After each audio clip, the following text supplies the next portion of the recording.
Pushing the pylon, covering two major trades at the wide receiver position that happened earlier this week. I think they have huge ramifications for the rest of this season and possibly the postseason. First off, you had the Las Vegas Raiders trade star receiver Davante Adams back to his former quarterback Aaron Rodgers and the New York Jets for a conditional third-round pick that can become a second-round pick if the conditions are met. First off, for the Raiders, I like this move. They had to get rid of Davante Adams. He was doing no good sitting on the bench.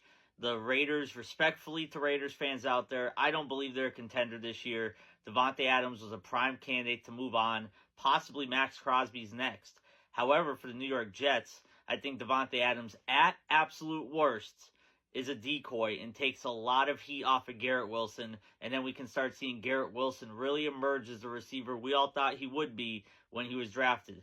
Now, that being said, Davante Adams could easily, at 31 years old, still have a ton left in the gas tank. Aaron Rodgers could be completely rejuvenated to throw to his former wide receiver. Just this year, Davante Adams has failed to reach 20 catches. He has right around 200 receiving yards and only one touchdown this season.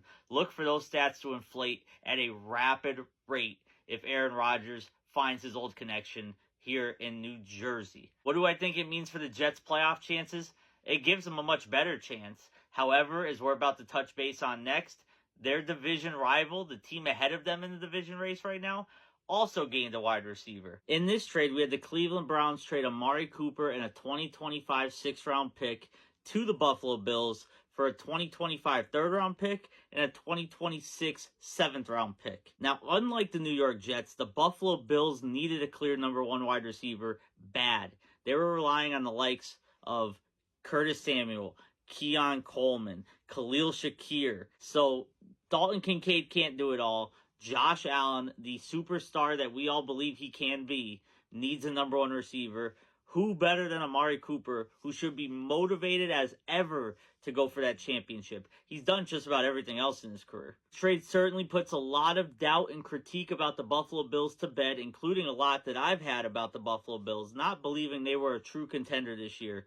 Well, they managed to get the wins this year, and now they add the receiver. The Buffalo Bills are dangerous for the rest of this season and possibly deep into the postseason. Meanwhile, for the Cleveland Browns, yeah, this trade makes a lot of sense to me. Deshaun Watson is not the guy right now in Cleveland. Cleveland is suffering with him at quarterback. Jameis Winston, even if he's an improvement as a backup quarterback, I don't think that makes the Browns contenders. Letting Amari Cooper go is a great move here. And for the Buffalo Bills, like I said before, they needed a clear number one. Amari Cooper has so much veteran experience that unlike being the decoy that we talked about with Davante Adams, he will be the feature receiver. Everybody will be planning how to defend Amari Cooper week in and week out against the Buffalo Bills.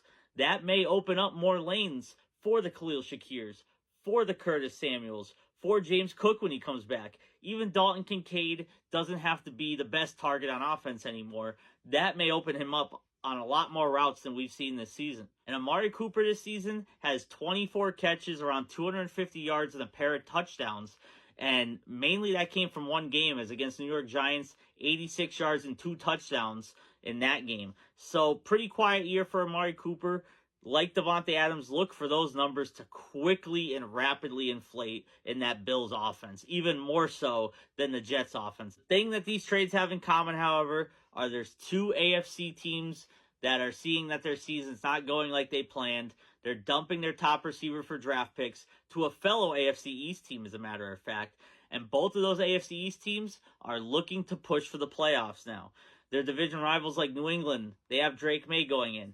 They're not contending. Tua Tagovailoa is still out for the Dolphins. It seems like as long as he's out, the Dolphins are allergic to winning games. Therefore, the Bills and Jets are in a dog race for that division title. The loser most likely getting in with the wild card. As long as that AFC North loosens up a little bit between the Ravens, you're assuming the Bengals are going to come back. And even the Steelers started off hot. You never know with them.